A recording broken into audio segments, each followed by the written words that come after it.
और इस वक्त बड़ी खबर आ रही है, फिर सावलदान के पास जाएंगे। शहर के जालिपा के पास ड्रोन को मार गिराया गया। बाड़मेर से इस बड़ी खबर है। जैसलमेर में हमने सुना कि किस तरीके से तेज धमाके हो रहे थे और इस वक्त बाड़मेर से सबसे बड़ी जानकारी आ रही है सामने। और आग की सूचना के बाद फायर ब्रिगेड वहां पर मौके पर पहुंची है। देखिए वहां पर एक पाकिस्तान के ड्रोन को गिराया गया है। ड्रोन के अवशेष सेना ने अपने कब्जे में ले लिए हैं। मौके पर फायर ब्रिगेड है, अभी भी मौके पर सेना तैनात है। यह बाड़मेर से इस वक्त की सबसे बड़ी खबर है। प्रेमदान हमारे सहयोगी अगर बाड़मेर से मेरे साथ जुड़े हुए हैं, क्या प्रेमदान सुन रहे हैं आप मुझे? प्रेमदान हमारे सहयोगी बाड़मेर से जुड़ चुके हैं। प्रेमदान, क्या अपडेट है बाड़मेर से?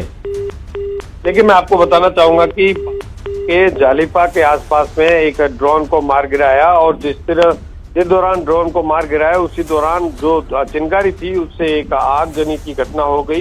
हालांकि तत्काल प्रभाव से उस आगजनी पर कंट्रोल पा लिया, लेकिन इसी के बीच में जो हमारे ड्रोन को जो मार गिराया था उसका कुछ पुर्जे तो थे, उसको कब्जे में ले लिया है। हालांकि उस पूरे एरिया को सील किया गया है।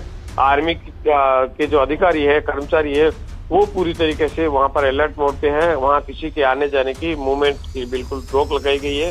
तो कह सकते हैं कि लगातार पाकिस्तान की नापाक हरकतें हैं वो बाड़मेर। लेकिन प्रेमदान, क्या कुछ पता चल पाया ये किस तरह के ड्रोन हैं जो इतनी बड़ी तादाद में पाकिस्तान से इधर भेजे जा रहे हैं? क्या इसमें इनमें ड्रोन में एक्सप्लोसिव है? देखिए, ये तो क्या है, खुलासा होने के बाद में पता लगेगा कि क्योंकि ड्रोन जब आ रहा है तो वो बेवजह तो आ नहीं रहा है, उसके अंदर एक्सप्लोजिव है और वो किसी न किसी टारगेट को हिट करने के लिए ड्रोन को उड़ाया जा रहा है।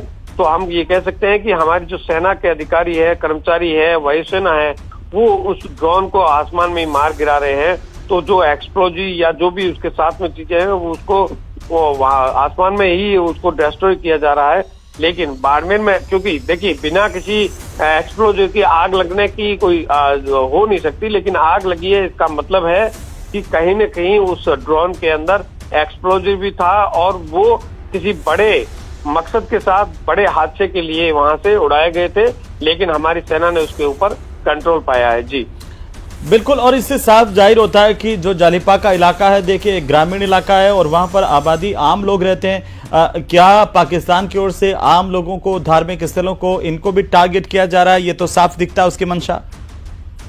देखिए, ये तो साफ तौर से है कि जिसके ईमान खत्म हो जाता है उसके बाद में उसके लिए आम इंसान या धर्म, इन सब चीजों की कोई बात ही नहीं होती है, क्योंकि उसको तो अपने मकसद में पूरा करना होता है। क्योंकि जब आतंकवादियों के जरिए किसी देश को चलाया जाता है तो उनका ईमान खत्म ही होता है, तभी जाकर के वो निर्दोष लोगों के ऊपर जाके फायर करके उनको मौत के घाट उतारते हैं। तो ये तो बिल्कुल साफ बात है कि उनकी ईमान किसी तरीके का नहीं है।